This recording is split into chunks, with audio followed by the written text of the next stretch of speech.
Sure enough, the crumpled snack bag and paper napkin still sat there, partially wedged beneath the seat frame. Darren scoffed. That could have been from anyone. This place is filthy. But Nolan didn't respond immediately. Instead, he turned to Marcus. Can we confirm the timing of the call button and where the items were disposed of earlier? Marcus nodded. Yes, sir. The trash rounds hadn't begun yet.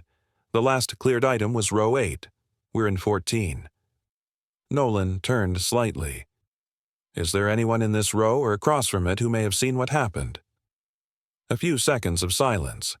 Then, quietly, a man in a gray shirt 2 seats ahead raised a hand halfway. I saw the bag leave his tray, he said simply, glancing at Darren but not long enough to invite confrontation. It wasn't dropped, it was flicked. It hit the kid. Another voice followed. A man behind Darren added, He did it. I saw him. No doubt. Darren's mouth opened, but nothing came out. The confidence he had weaponized for the past hour flickered. The cabin wasn't on his side anymore. The attention he once commanded was now a spotlight revealing his cracks. He slumped slightly in his seat, face rigid. Evan remained silent. He didn't gloat. He didn't shift in satisfaction. He only looked down at Malik, whose hand had relaxed slightly in his father's. Nolan straightened up. Thank you, gentlemen. Mr. Holt, your actions are in violation of our passenger conduct policies. A report will be submitted for formal review. We recommend no further interactions between you and any other passengers for the remainder of the flight. Darren sat back in stunned silence. The complaint lodged formally and his authority eroded in full view of the people he had hoped would ignore or justify his behavior. Nolan looked at Evan one more time, offering a brief but clear nod of acknowledgement before turning down the aisle to report the development. Around them, the hum of the cabin returned, but the atmosphere had changed. Not just because a confrontation had been addressed, but because it had been addressed without shouting, without threats, without force. The facts had spoken. Calm had held. And now, everyone who had once pretended not to notice was watching. Malik finally looked up at his father. Are we okay? Evan squeezed his hand gently. We're okay. Across the aisle, Darren shifted uncomfortably, pretending to read the safety card like a child caught pretending not to be guilty. But nothing he did could undo what had just happened. Arrogance falters when faced with quiet consistency. The man smirked, confident his act would go unchallenged, unaware that every witness, every second, and every reaction had already been anticipated by the family ready to enforce justice. If you believe cruelty under privilege always folds when strategy meets unstoppable authority, hit subscribe now, because justice never hesitates. Mr. Holt, Nolan Price said, his voice calm but firm, standing squarely between the 2 rows of seats. Your behavior today has violated in-flight conduct regulations. A report will be filed and submitted to our operations and safety team upon landing. Darren's head snapped around. You're joking, right? His words came fast, coated with disbelief. This is ridiculous. I barely moved. You're going to file a report because a kid dropped something? His voice had a brittle sharpness now, like glass on the edge of a break. Passengers nearby had already quieted, listening though pretending not to. Some looked toward the windows. Others kept their heads low, hiding behind headrests or in magazines. But the silence was its own witness. Nolan didn't flinch. This is not up for debate, sir. Your actions were witnessed, noted, and do not align with passenger conduct expectations. We'll proceed accordingly once we've landed. Evan said nothing. He didn't need to. He felt a low pulse of vindication, not triumph, and it settled deep in his chest. He could feel Malik lean against him, small fingers curling under the edge of his coat. The child's body, once tense and bracing, now seemed to loosen against his side like a sigh. Are you happy now? Darren hissed, turning just slightly toward Evan. Evan met his stare. There was no expression on his face, no smirk, no gloat, only the same calm that had carried him through the incident, the kind of stillness that disarms a man looking for a target. "You threw trash at my child," Evan replied softly, each word deliberate, steady as stone. "Whatever happens now, you did that, not me." For a brief second, Darren's face shifted. Something behind the scowl cracked. Then he turned forward in his seat, shoulders drawn in tight, jaw clenched. His legs started bouncing. He drummed his fingers against the armrest, every tap a quiet tantrum he was no longer allowed to voice. Around them, passengers had begun to glance, some pretending not to listen while doing exactly that. Dramatic irony hung thick. Most knew what they had just witnessed, but few wanted to get involved. Silence often became safety. Evan understood that well. But silence wasn't his tool anymore. It was documentation. He reached into his jacket pocket, retrieved his phone, and without theatrics, opened the Notes app. He typed the time, 3:17 p.m., then the seat numbers, 17C, 17D, 17E. He wrote 3 lines only, trash thrown with intent. Attendant, Marcus Hale. Witness, ongoing. The plane rolled forward, thousands of feet above the earth, but Evan's mind was rooted in deliberate stillness. He was no longer just a father protecting his child. He was a witness preparing to make the truth undeniable. As Marcus returned to the galley, Evan's eyes didn't leave Darren. He didn't need confrontation. He needed the system to see clearly when the moment arrived. That required proof, not rage. Behind them, the cabin resumed its rhythm. Beverage carts clinked against armrests. A child cried 2 rows back. Pages flipped. But a collision far quieter than metal had already occurred. A social rupture that could no longer be shrugged away. Malik reached for another crayon. He glanced at his father, searching for permission in his eyes. Evan nodded gently. Malik began to color again, slower this time, his strokes more deliberate. Evan rested back into his seat. One hand remained near his phone. The other stayed just close enough to his son. A part of him knew this was far from over.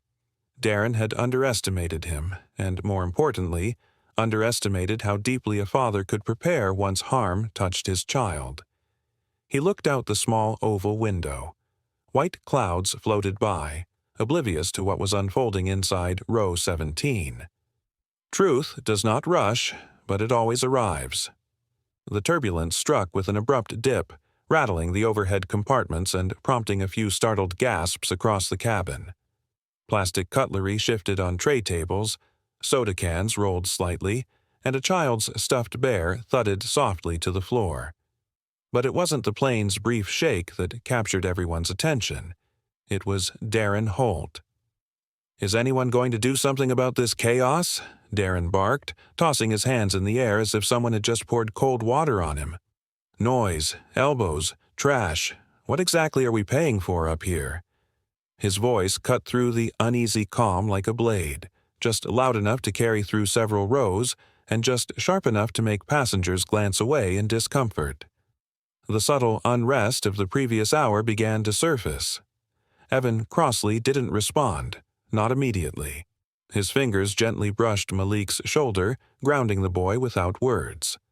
Malik had gone quiet, clutching his notebook close to his chest, his drawing now a fragile shield from noise and confrontation.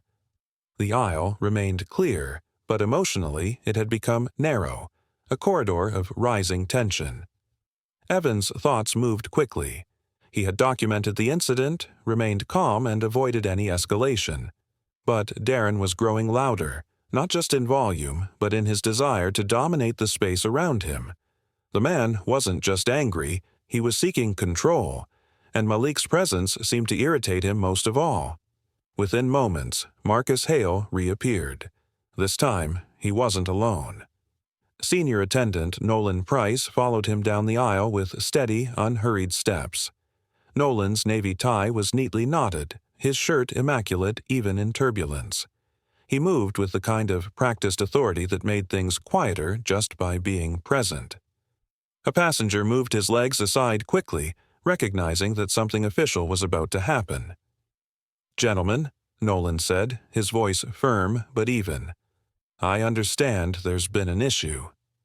Darren turned in his seat, already eager to seize the narrative. "Yes, thank you. I've been trying to be patient, but there's been disruptions, noise, mess, elbows. This whole section's been a disaster.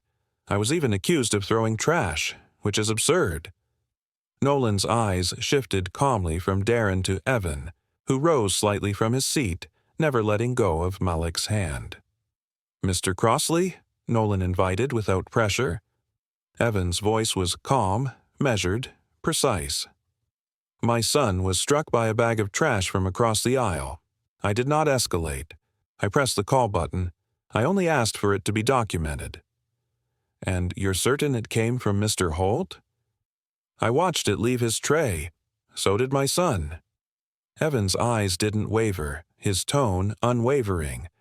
"The trash is still beneath our seat." That detail landed harder than Darren expected. Nolan's brow furrowed slightly. He leaned in, peering down into the floor space beneath Malik's feet. "Do you want to draw a new one?" Evan asked, gesturing gently at the notebook in Malik's lap. The page had smudges now, crumbs, and a faint grease stain.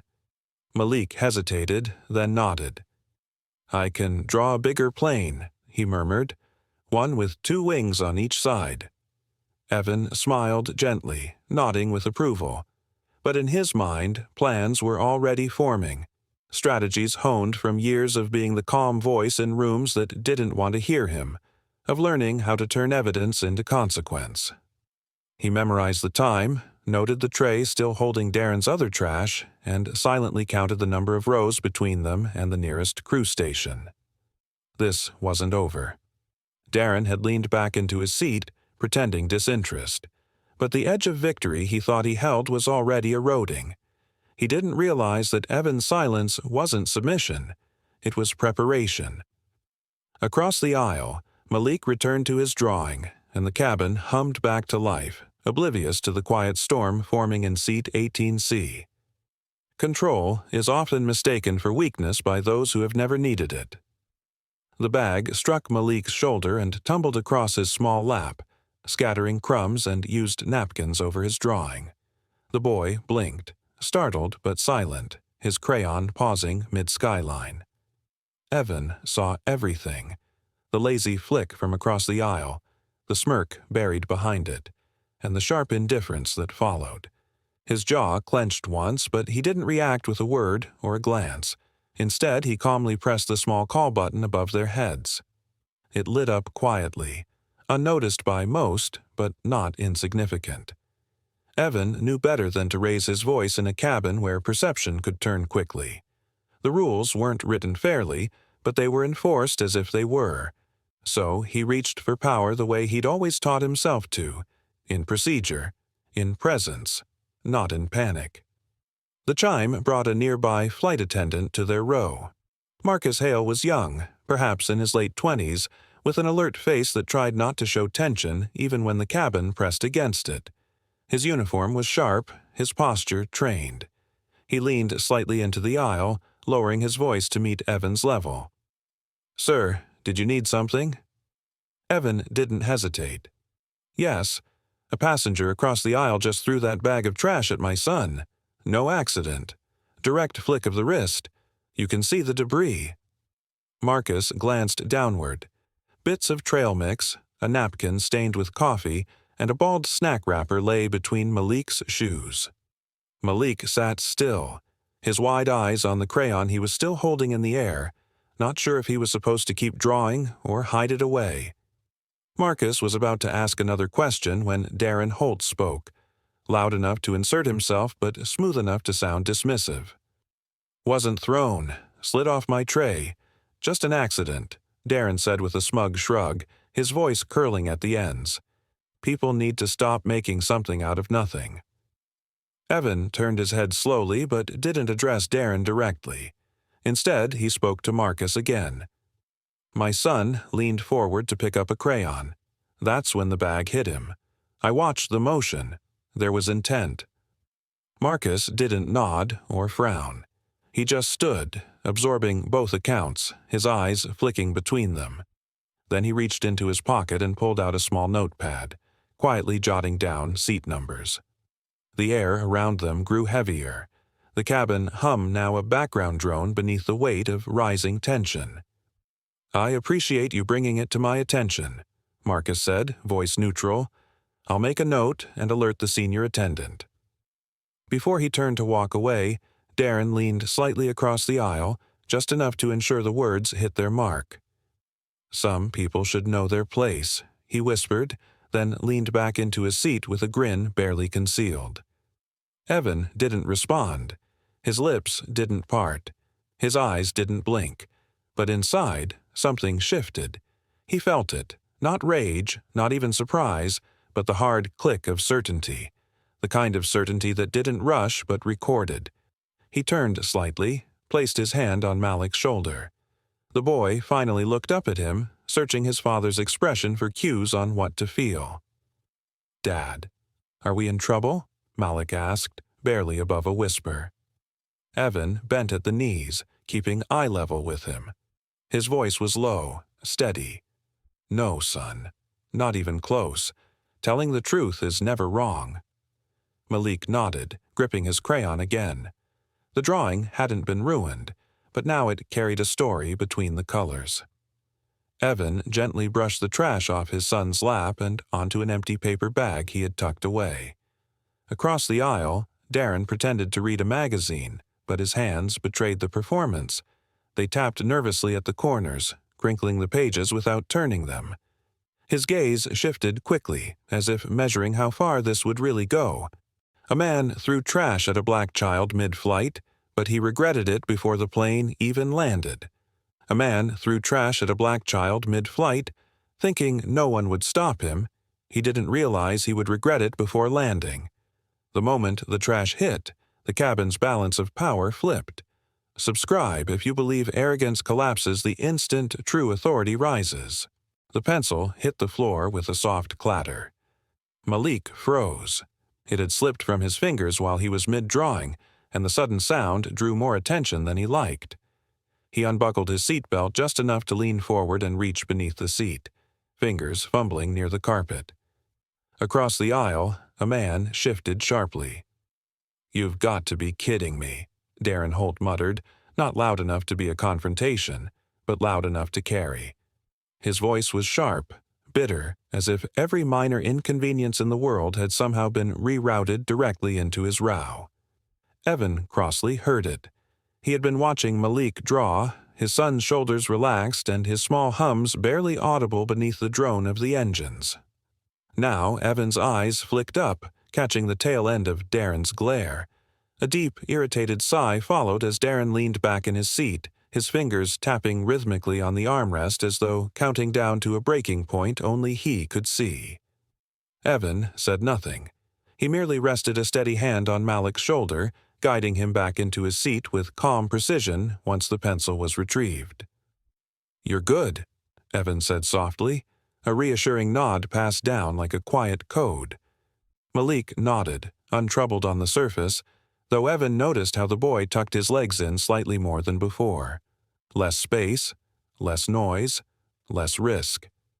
Darren's eyes followed every movement like a spotlight. His face tightened with something between contempt and exhaustion. His right knee bounced erratically. He tapped the touchscreen in front of him with excessive force, cycling through the menu as if punishing it for being slow. The overhead bins clicked softly above them with occasional turbulence-induced creaks, but otherwise the cabin remained settled. Most passengers wore the long flight expressions of fatigue or forced patience. No one seemed to notice the silent tension carving itself between rows 14 and 15. But Evan noticed. He always did. He hadn't chosen these seats by chance. Aisle access meant Malik could stretch his legs without bothering anyone.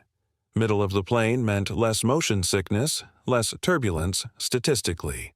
And seated near the galley meant he could flag a crew member quickly if needed. All calculated, all part of a quiet ritual Evan had perfected after years of travel. What he hadn't calculated was Darren Holt.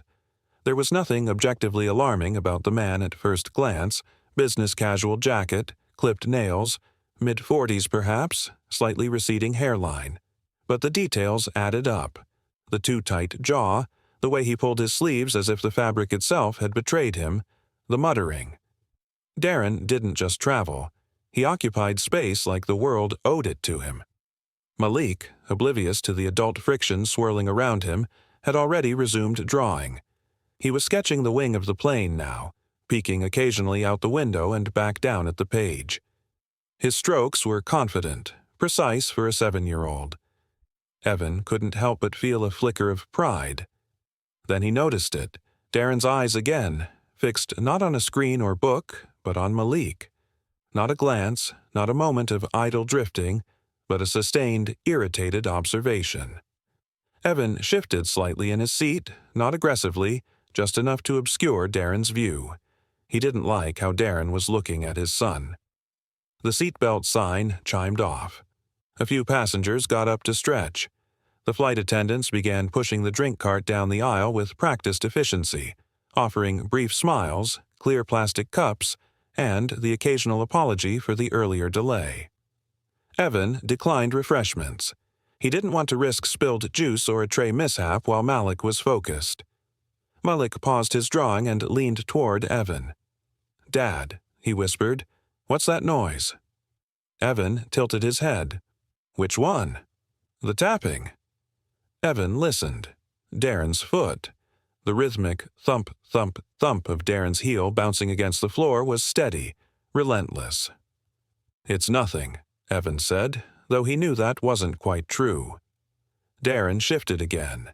This time his elbow brushed the armrest that separated him from the aisle, the movement jerky, unnecessary. Malik didn't notice it, too engrossed in shading a turbine on his sketch. But Evan noticed it. He turned slightly, giving Darren a look, brief, polite, and firm. Not an invitation, just acknowledgement. Darren responded with a slow blink, a smirk barely visible under the cold expression that never quite left his face. Evan turned back. He didn't want escalation. He wanted peace, quiet, an uneventful flight. But Darren had the look of a man seeking disruption, not openly, not explosively, but through the kind of slow, needling jabs that were hard to prove but impossible to ignore. Passive provocation. Just enough to remain technically within bounds while testing others to step out of line. Malik dropped another pencil. This time it rolled closer to the aisle.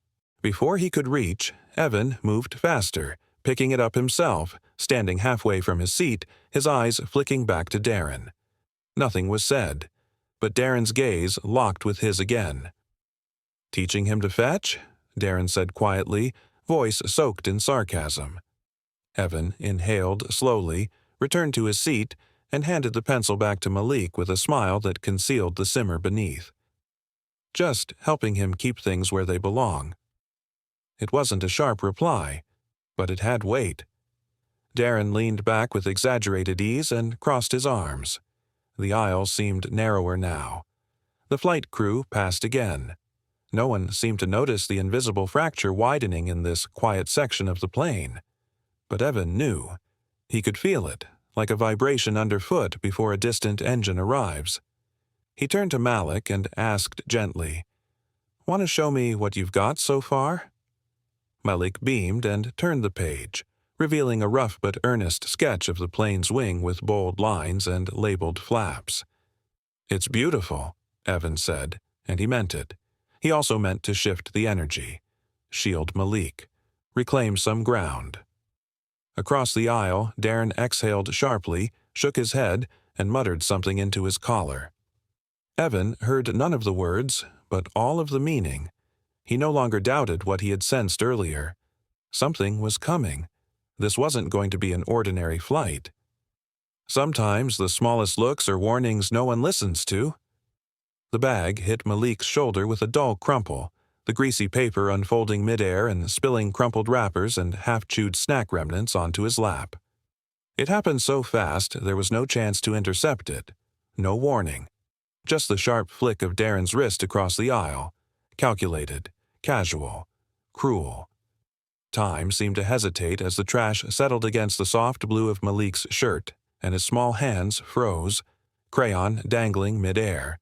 For a second, even the drone of the engine seemed quieter. Malik looked up at his father with wide, puzzled eyes, not yet afraid, just confused. Evan saw it all. The exact arc of the trash, the flick of Darren's finger, the smirk that tried to disguise itself as disinterest. But Evan didn't move. He didn't jerk forward or shout.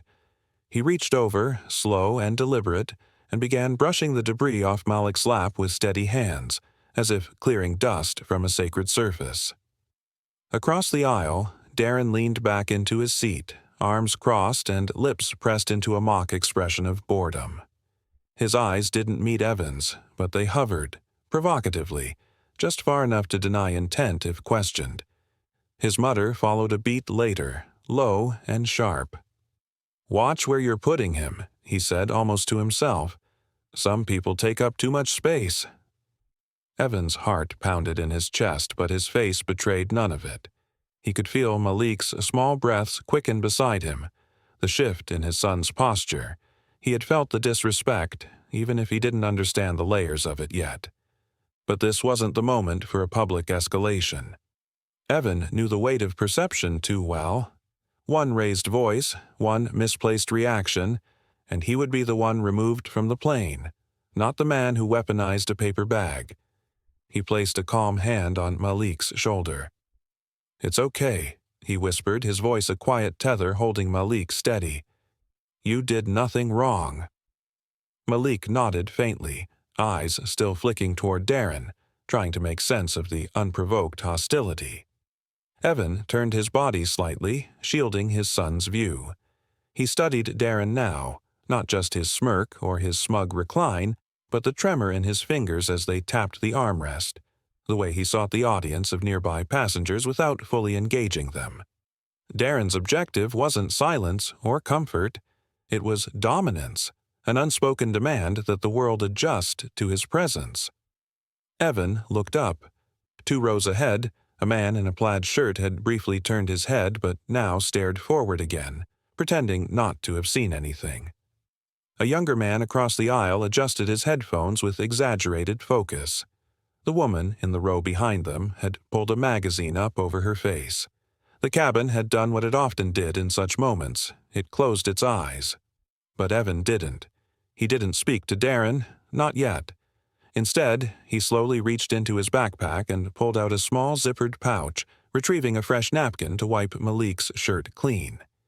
He counted each breath as he worked, letting the steady rhythm anchor his thoughts. This wasn't just about a tossed paper bag. It was a test of boundaries, of dignity, and Evan refused to fail it by reacting on Darren's terms. A flight attendant passed by, oblivious, and Evan's fingers hovered near the call button. Not yet. He looked back down at Malik, who had picked up his crayon again but wasn't coloring, just holding it like a question he didn't know how to ask. The announcement came overhead. They had begun their descent into Halcyon Bay. The captain's voice was polite, cheerful even, but the air in row 17 was anything but light. It had thickened with scrutiny, memory, and consequence.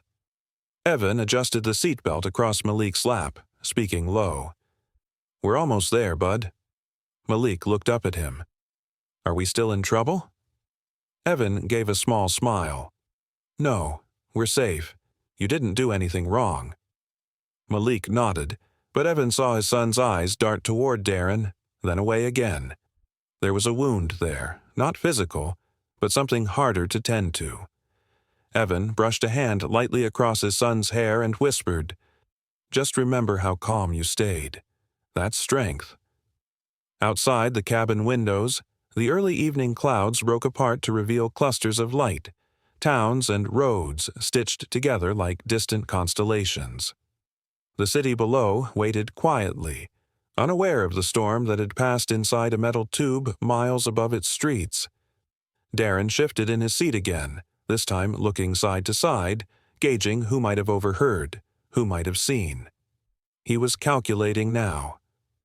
Evan knew the type, men who thought the real fight happened in the aftermath, who believed stories could be reshaped if told quickly and loudly enough. He's planning to rewrite this the second we land, Evan thought. His mind moved methodically, the same way it did when preparing legal briefs. Facts, witnesses, sequence, timing. Darren was dangerous not because he had power, but because he believed he was owed it, and Evan knew that kind of belief didn't vanish just because someone filed a report. He scanned the cabin again, noting who had looked their way. The two passengers who had nodded earlier, still quiet, still unsure, but maybe willing to step forward if needed.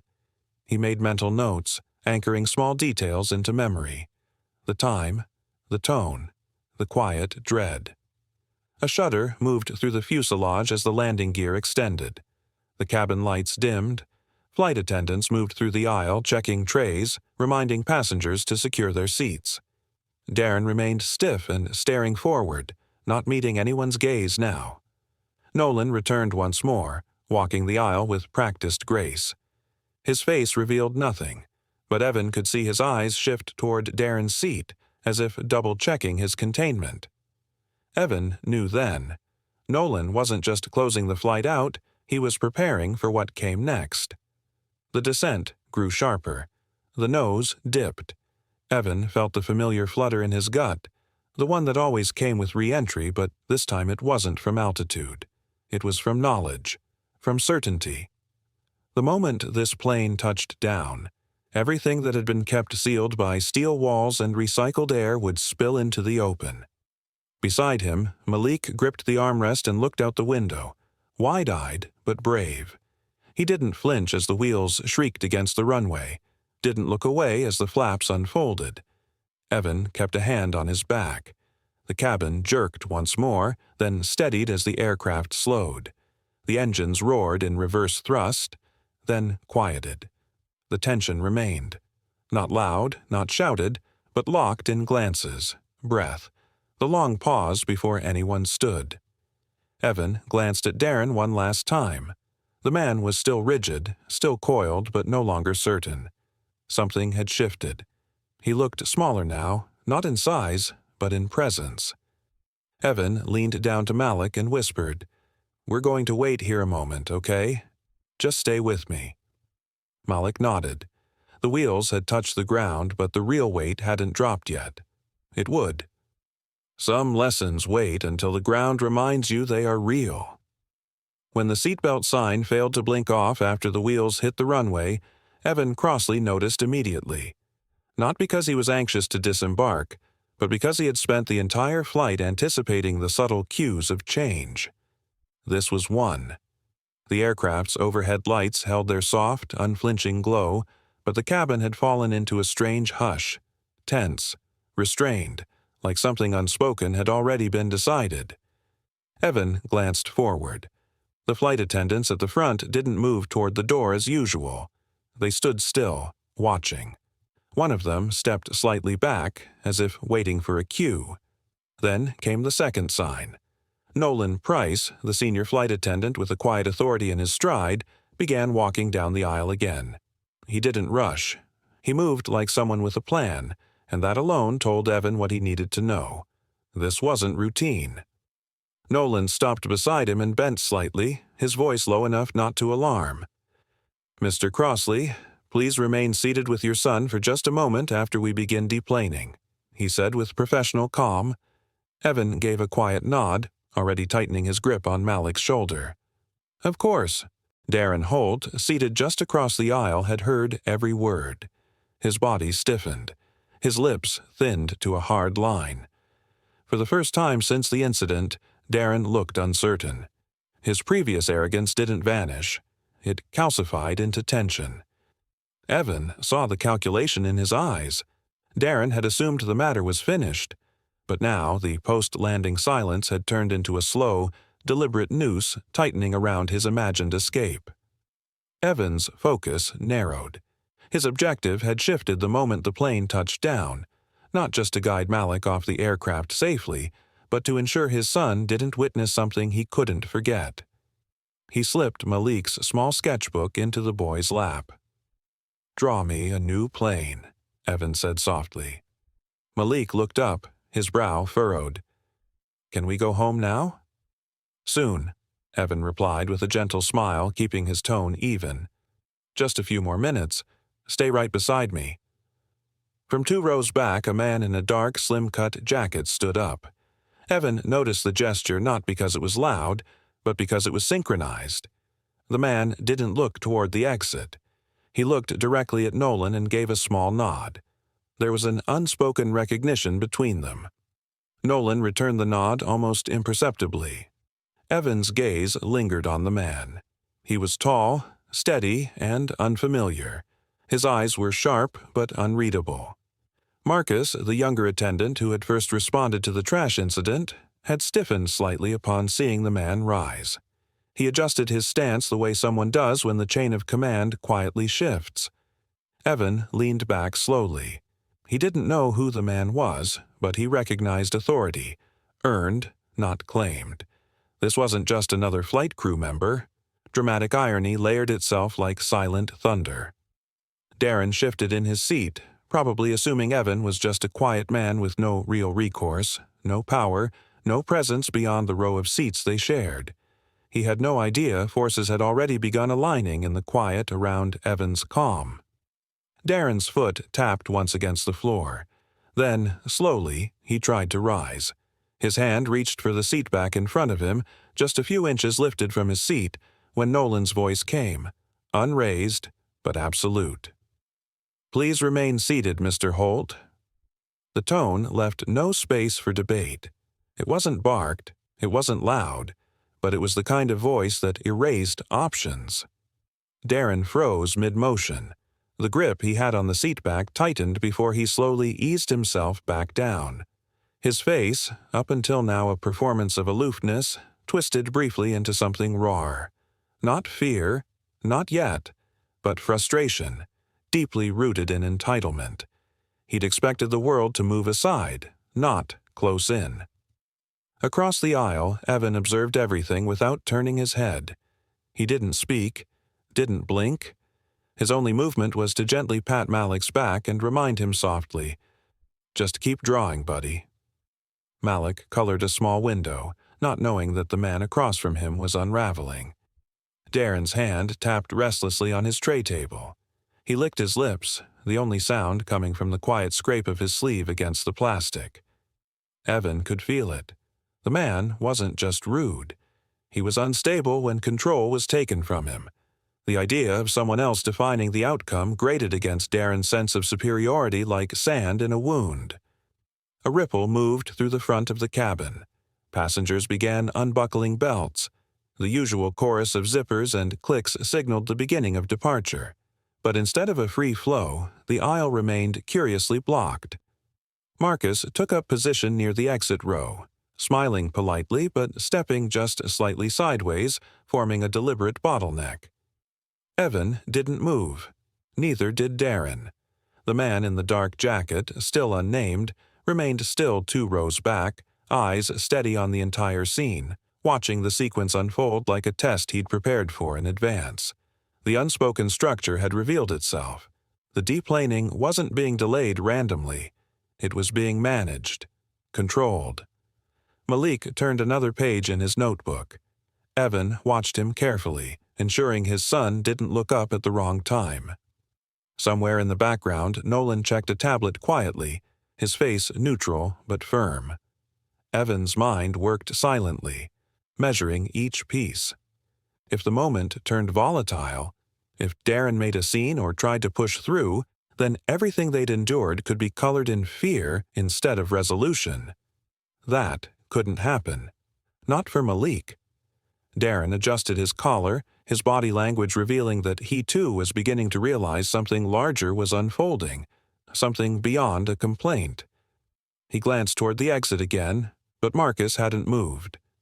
Evan inhaled through his nose, slow and calm. He didn't need to raise his voice. He didn't need to move.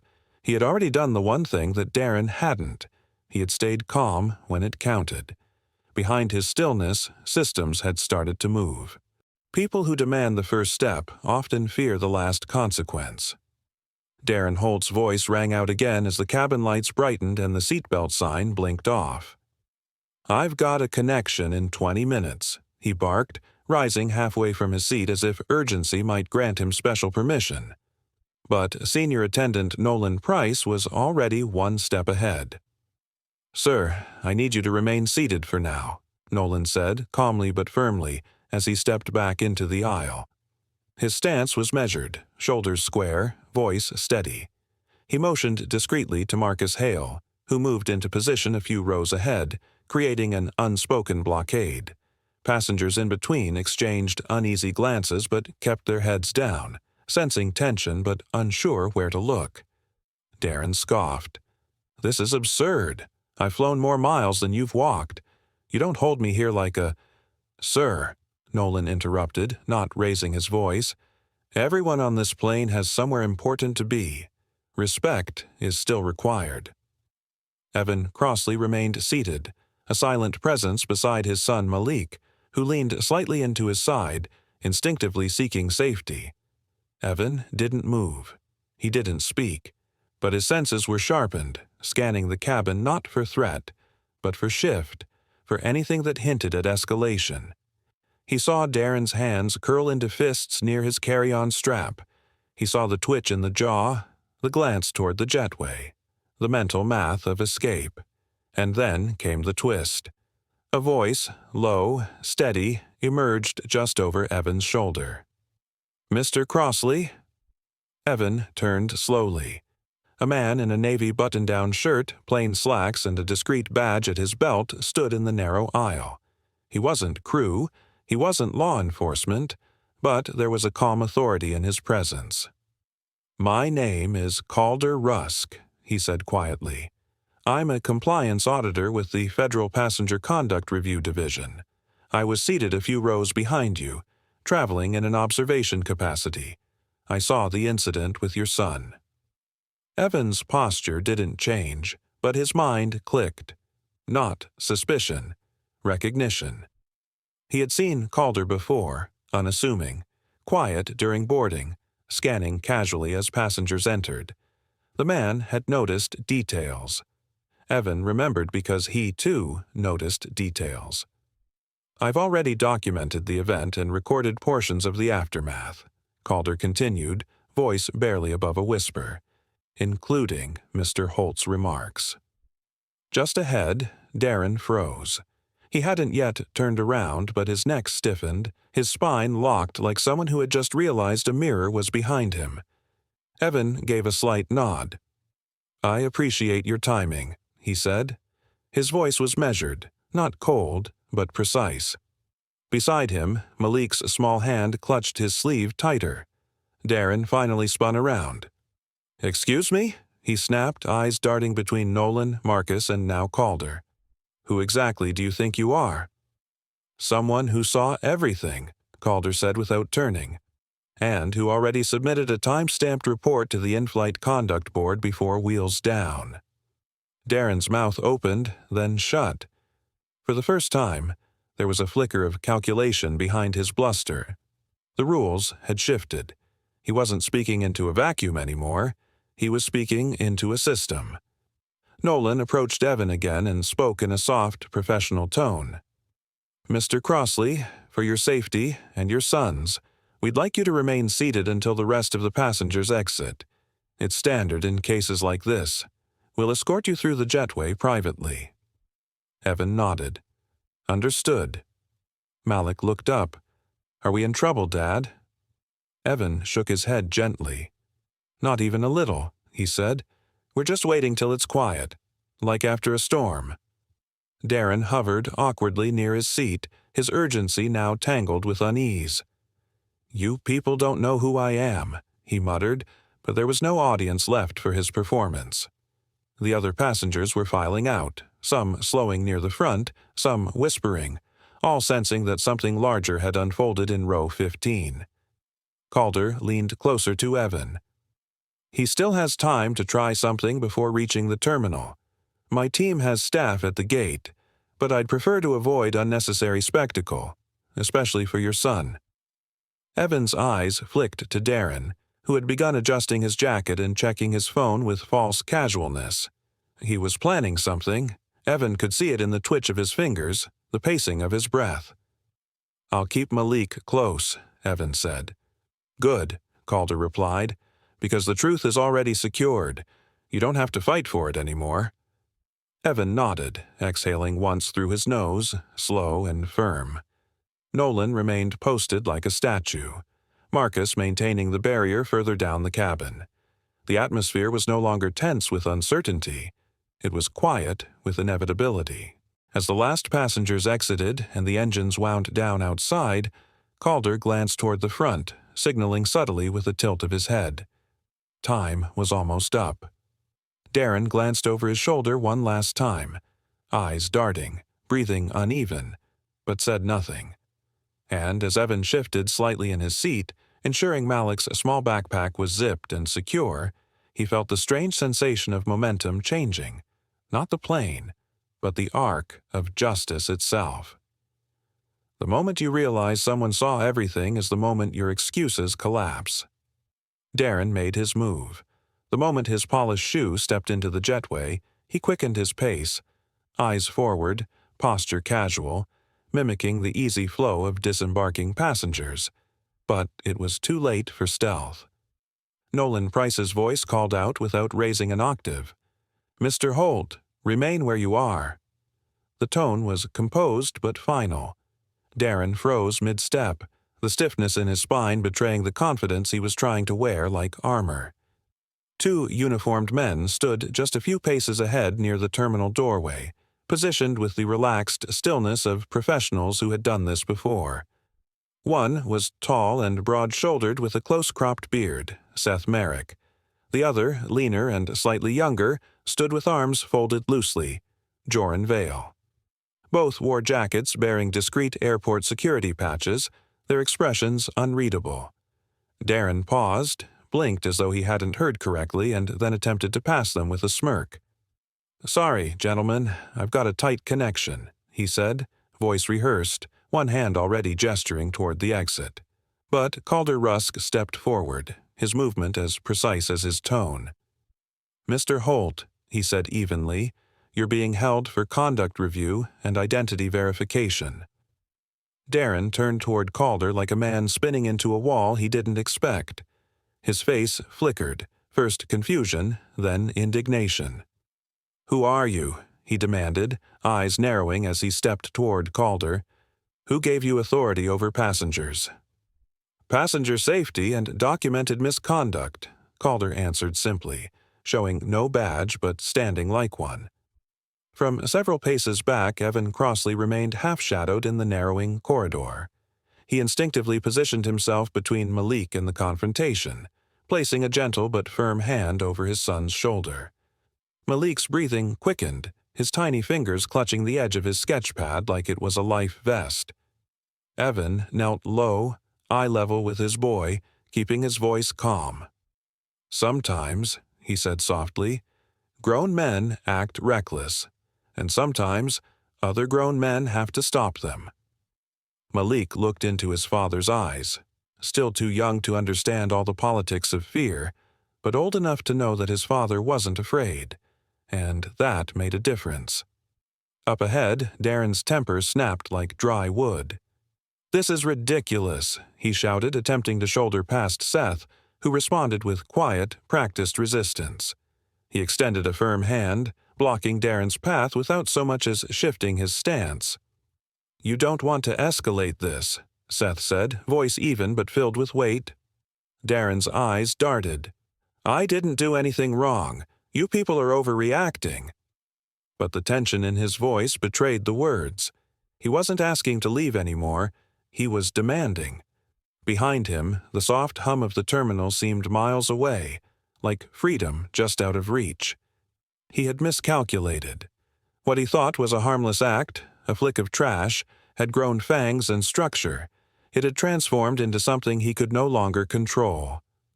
Joran pulled out a small tablet and began logging details.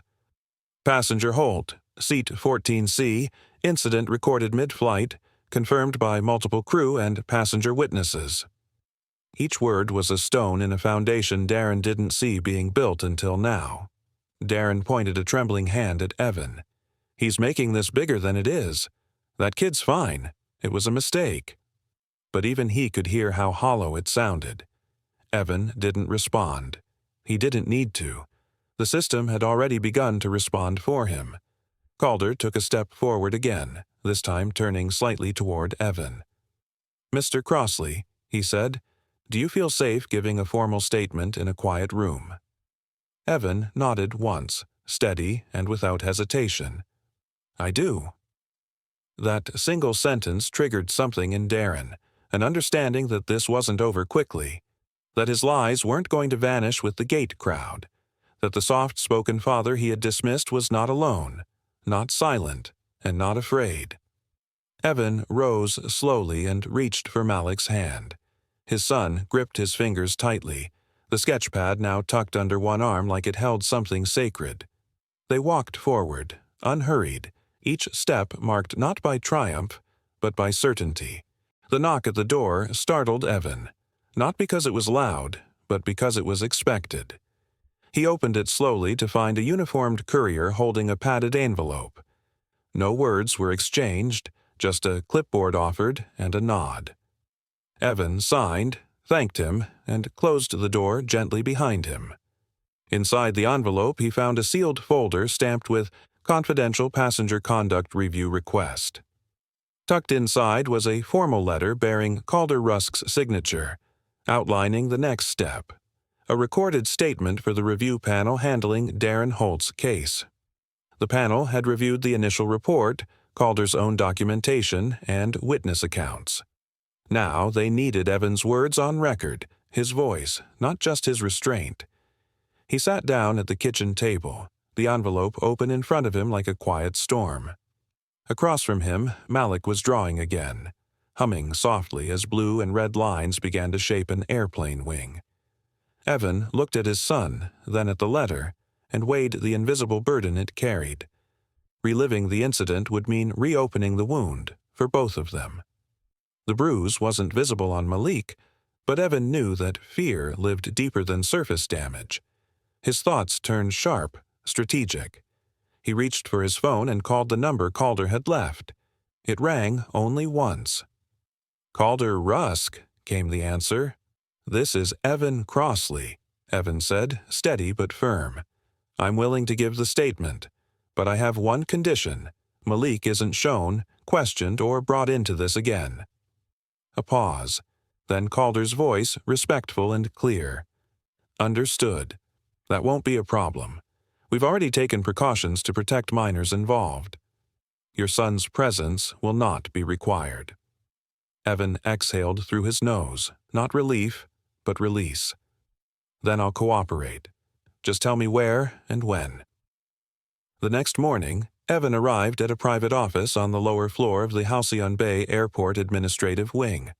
The building was quiet, with large windows overlooking the runways. Inside, the panel room was sterile but not cold, calm, well-lit, and soundproofed. Calder was already waiting with two other male compliance officers, Jerome Fallon and Victor Haldren, both dressed plainly but with professional focus. Evan noticed the small recording device on the table, its red light blinking gently, waiting for truth. Evan sat down, his posture composed, his tone even. "I'll walk you through the entire thing, start to finish." They began with basics, seat numbers, sequence of events, passenger reactions. Then they asked for specifics. Darren's tone, his remarks, any details Evan recalled that hadn't been submitted earlier. Evan's mind sharpened like a blade drawn slowly from a sheath. He recalled the way Darren leaned back after the trash hit Malik, the deliberate casualness, the muttered phrase, "Some people should know their place," the smirk, the eyes that scanned for validation and found none. Calder nodded slowly, scribbling notes. "Would you say it was an isolated outburst, or did he seem practiced?" Evan paused, then said, "He wasn't surprised when no one stepped in. He was used to acting without consequences." That was when the first twist emerged. Jerome placed a new file on the table. We cross-referenced the name Darren Holt with recent internal records. Turns out this wasn't his first time. He opened the folder to reveal disciplinary documents. He was involved in an in-flight conflict 3 years ago, verbally aggressive toward another passenger. That case ended with him being required to take a behavior modification course before being allowed to book again. Evan leaned forward, scanning the printed pages. And he passed? Victor spoke now, calm but firm. Technically, attendance confirmed, but effectiveness, clearly debatable. The realization hit like pressure dropping in a sealed cabin. The trash was never just trash. It had been a test Darren failed once before, and again, with Malik as the target. Evan gripped the edge of the chair tighter, the truth settling deeper. Outside the interview room, soft footsteps passed. Inside, the air held still, heavy with what had been uncovered. "Do you want this submitted as part of the review for extended restriction?" Calder asked, tone offering but not pressing. "Yes," Evan answered without hesitation. "Because if no one flags this now, he'll keep doing it until someone doesn't get back up." Calder nodded with approval. "Understood." As the session drew to a close, the red light on the recorder blinked twice, then shut off. Evan stood. The chair's quiet scrape on the floor marked the end of something. Back home that evening, Malik sat beside him on the couch, legs tucked under a blanket, sketch pad in his lap. He hadn't asked about the meeting yet, but Evan knew it would come. "Did the people believe you?" Malik asked suddenly, without lifting his eyes from the page. "Yes," Evan replied, "and I told them everything." "I appreciate it," Evan said, though his tone carried the wear of someone who'd walked this kind of road before. "But I also know pending means he's not done yet. That means I'm not either." Nolan nodded respectfully, sensing the deeper current behind Evan's words. As Calder re-entered, his phone in hand, he gave Evan a brief nod. "We're escalating this. Mr. Holt's name will be reviewed across several carriers, and we'll coordinate our findings with those gateside complaints as supporting evidence." There it was, the quiet build toward justice, not shouted, but structured. Evan watched his son scribble clouds outside a plane window on his paper, his brows focused but peaceful. That's what this was all for. "Anything else?" Calder asked. Evan shook his head. "That's all, for now." The room settled, like a tension exhaled. Protection is good, but accountability is what prevents the next harm. The trash had struck Malik's shoulder hours ago, yet the moment still echoed inside the walls of their small apartment like a door that hadn't closed properly. Evan sat in the armchair near the kitchenette, watching his son from across the room. Malik, seated cross-legged on the floor, had his crayons spread beside him. He wasn't drawing yet, just holding a deep blue crayon between his fingers, rotating it slowly without focus. Evan didn't speak at first. He knew the question was coming. He saw it forming in Malik's furrowed brow, sensed it in the way the boy's foot tapped the rug, not with playfulness, but with a quiet restlessness. The refrigerator behind Evan let out a mechanical hum, steady and low, like the pressurized silence of the airplane's cabin still clinging to them. Malik finally asked, voice soft but steady, "Why did that man pick me?" Evan exhaled gently and leaned forward. He met Malik's eyes without looking away, not even for a second. "Some people," he said slowly, "carry anger like a bag they don't know how to put down, and instead of dropping it, they throw it at the person they think won't throw back." Malik blinked twice, processing. He didn't speak. He just nodded faintly and looked back at his notebook. Evan stood, walked over, and knelt beside him, watching as Malik began sketching. The outline of a plane took shape, wings stretched, windows aligned, but Evan noticed something different. Malik was drawing more detail than before, rounded edges on the windows, shading around the tail, tiny engine fans. The lines weren't rushed. They were deliberate, controlled. It wasn't just a drawing, it was a reclaiming. Evan's phone buzzed once in his pocket. He stood and retrieved it from the counter.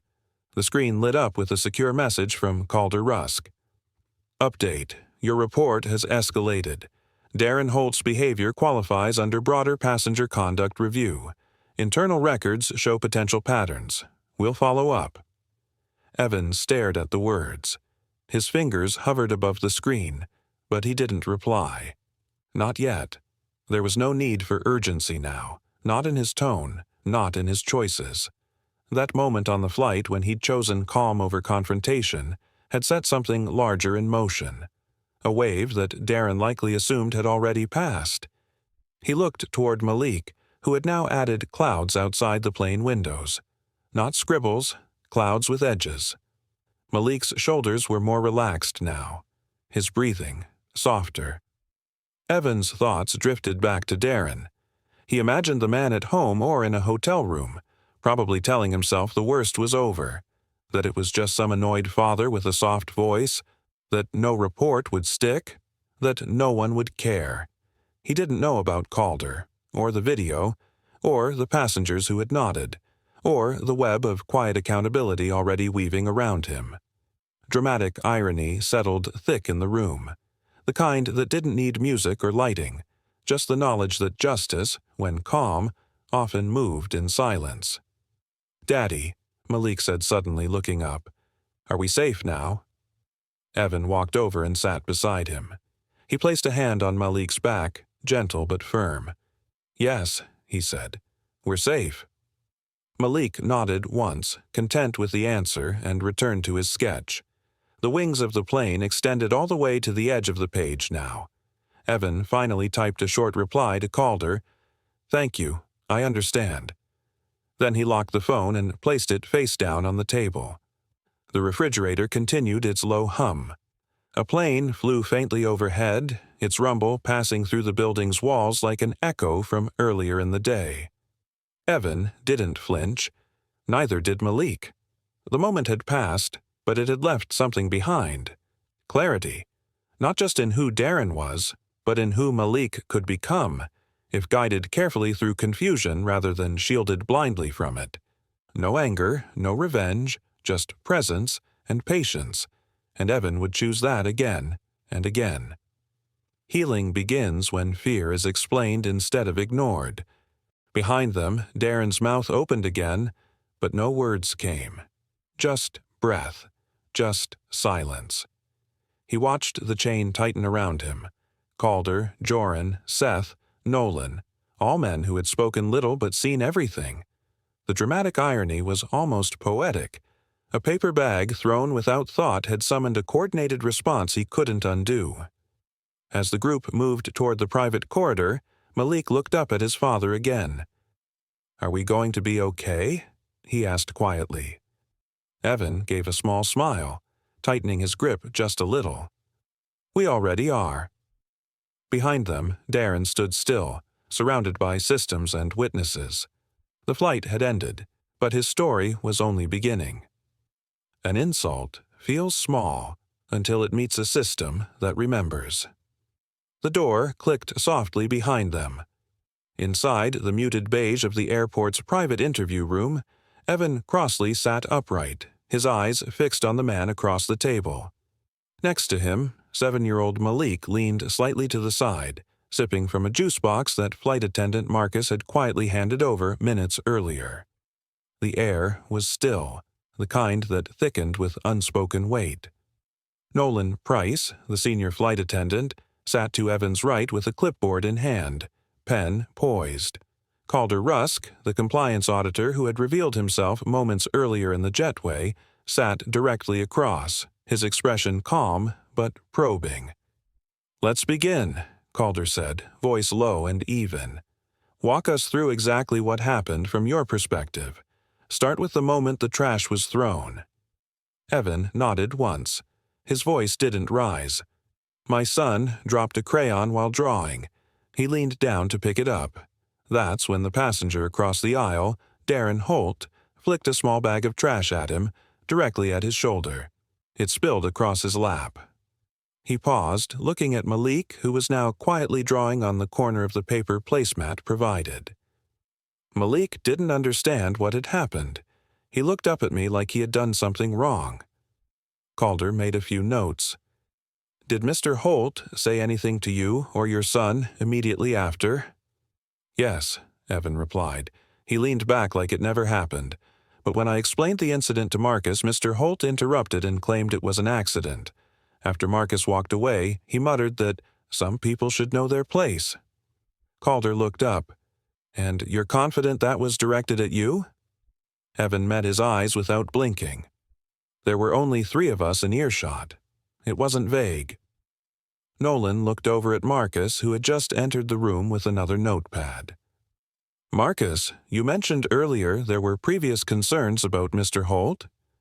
Marcus nodded, his usual cheerful demeanor replaced with a grim tone. "Yes, during boarding. 2 different passengers made quiet complaints about him. One said he was making remarks about their accent. Another said he tried to push ahead in line and made a snide comment about people taking forever to sit down. I wrote them down, flagged it to a supervisor, but he was already seated and we were trying to board quickly." Evan's expression didn't change, but his shoulders shifted slightly. The picture was expanding. What he had experienced mid-flight wasn't a moment. It was a pattern, the kind that travels from gate to gate because no one files it properly. He spoke again, slowly. "That's why I didn't raise my voice. I needed it on record, not for me, for the next person he targets." Calder sat back slightly, clearly considering something. "There's a reason I was on that flight. We've had anonymous alerts before about crew responses not aligning with policy. I was auditing for consistency and escalation handling. But this," he tapped his notes, "this is a clear conduct violation. Not just his actions, but how he tried to shape the narrative." Malik looked up from his drawing. "Why did that man hate us, Dad?"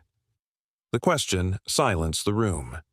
Evan turned to his son, kneeling slightly so they were eye level.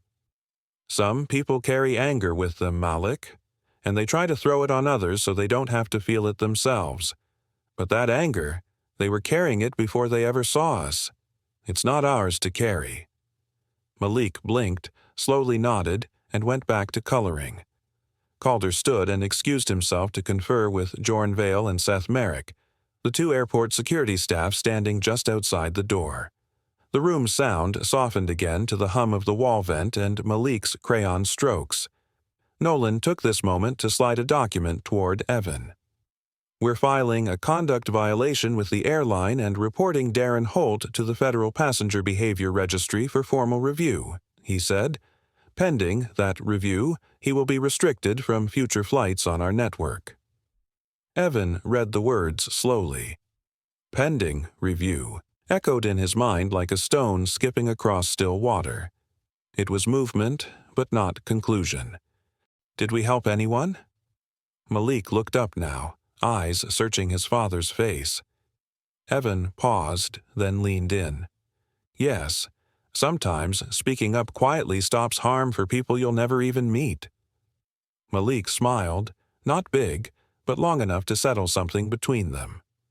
Evan watched his son return to his drawing, every line steadier than before.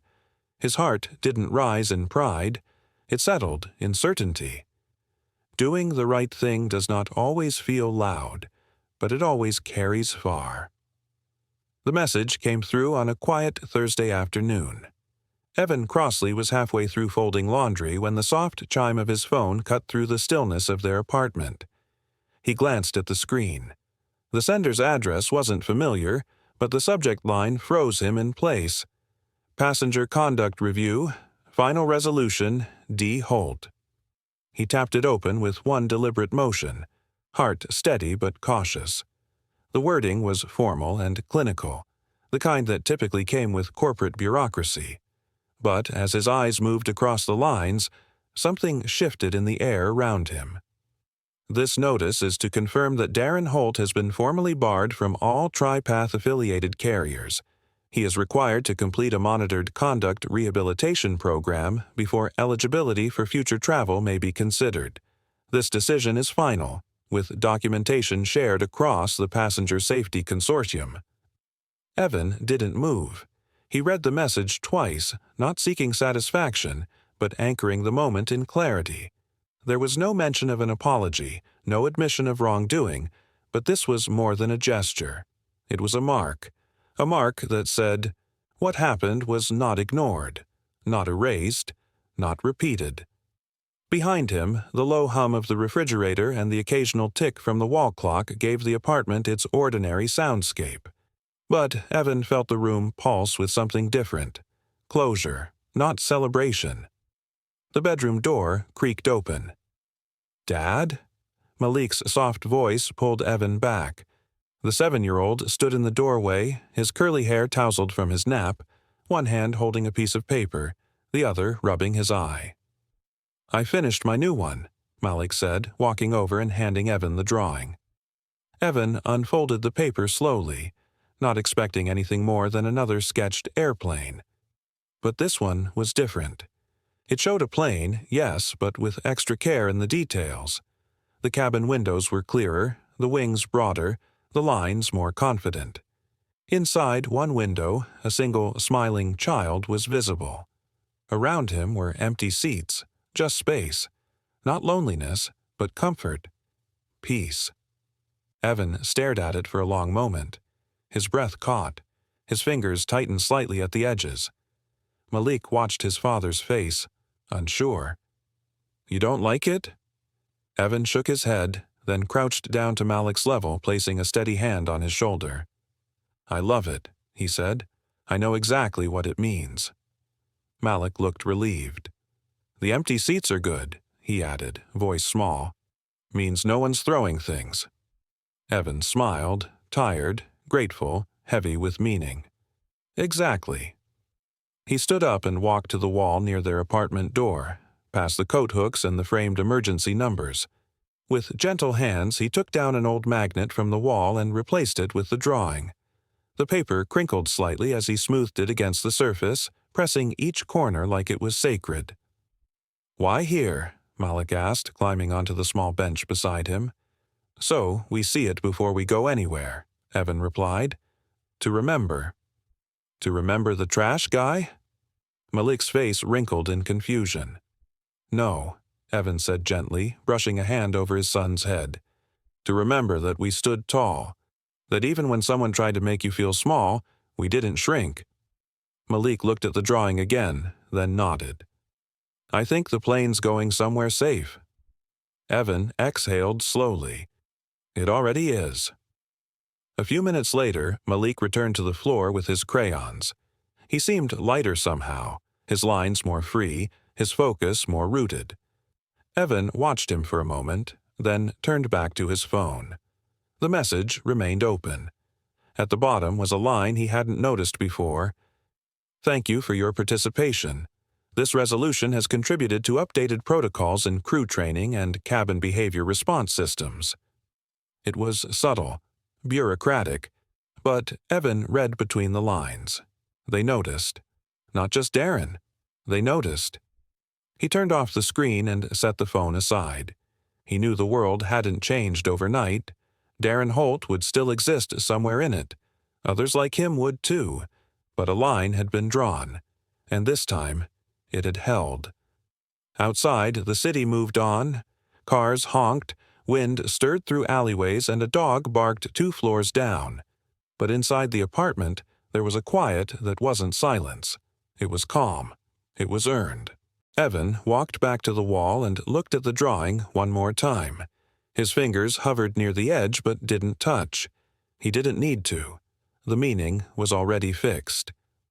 Justice does not always announce itself, but it leaves doors safer behind it. The moment Evan Crossley's shoes touched the plane's floor, a quiet storm flickered in his chest. He didn't pause in the aisle, just guided his son forward, his hand resting gently on Malik's small shoulder as they stepped into the familiar pressurized air of Flight 612, bound for Coral Haven to visit Evan's brother. The cabin lights were still warming up, seatbelts clicked softly around them, and overhead vents sighed like slow exhalations. But Evan didn't hear any of it.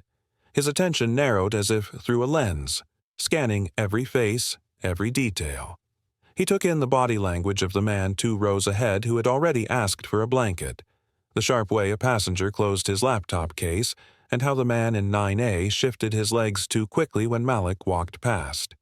He was not afraid, but he was alert. Always.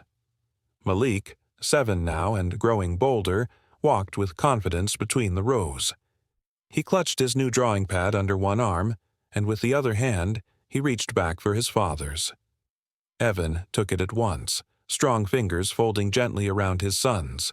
Then, without turning, Malik said, "I'm ready, Daddy." Evan paused for a fraction of a second. The words settled into him like warmth. "You sure?" he asked, voice low, steady. Malik nodded once. "I don't feel small anymore." Evan smiled, just barely, and they continued. Their seats were mid-cabin again, an aisle and a window. This time, Evan placed himself on the outside, anchoring the space. Malik climbed in and buckled up with practiced calm. The flight attendant, a tall man named Reed Callan, greeted them briefly, offering a respectful smile and no unnecessary small talk. Evan appreciated that more than anything. Malik leaned toward the window as the plane rolled into position, his wide eyes searching the edge of the runway. His fingers moved automatically, sketching the first lines of an engine turbine in his notebook. Then a voice overhead. "Ladies and gentlemen, welcome aboard." As part of our updated policies, we remind all passengers that respectful conduct is a shared responsibility. If you feel unsafe or witness inappropriate behavior, notify a crew member immediately. Your dignity is our priority. Evan froze, not outwardly, but inside. That line hadn't been there before. He turned his head slowly, locking eyes with the speaker's location even though it was only a voice piped through the intercom. It was subtle. No one around him reacted with any significance, but Evan felt it like a hidden plaque on a wall, a quiet mark carved from something that had mattered. He didn't smile. Not yet. But something loosened in his chest. The engines groaned louder now, and the cabin dimmed for takeoff. Malik leaned his head against the window and said, "Do you think other people heard that rule because of us?" Evan didn't answer right away. He turned toward his son and met his gaze. Not just the question in it, but the depth behind it. Malik was not asking for credit. He was asking if their moment had changed anything beyond themselves. "I think someone did," Evan said, adjusting the strap on Malik's shoulder belt. "And now, someone else won't have to go through what we did." Malik smiled faintly and returned to his drawing, tracing a perfect window frame with tiny reflections. Evan looked outside as the plane lifted, wheels off ground, the runway shrinking beneath them, the sky wide and opening. The seatbelt sign chimed overhead, but Evan barely noticed. For once, he did not need to prepare. He did not feel the sting of what had been. The bruise of memory had faded into a scar, yes, but one with meaning. Not silence, not shame. The world inside this cabin was not perfect. There would be other flights, other passengers, other fragile balances disturbed by ignorance or pride. But today, the lines were clearer. The policies had voices. The flight crew had eyes that saw more than before, and Malik, his son, had learned not to shrink. Evan leaned back slowly into his seat, the rumble of the engine steady behind his shoulders. He exhaled fully this time, no tension left in the breath. Some flights change where you land. Others change who you are. Dignity, once defended, teaches you how to stand anywhere. By the time the plane landed, regret had set in, the aggressor frozen in shock, and the lesson in accountability clear to all. Disclaimer: the story you just watched is fictional. It explores racism, disrespect, and the consequences of thoughtless actions. Its purpose is to raise awareness, inspire empathy, and encourage reflection on accountability, integrity, and standee.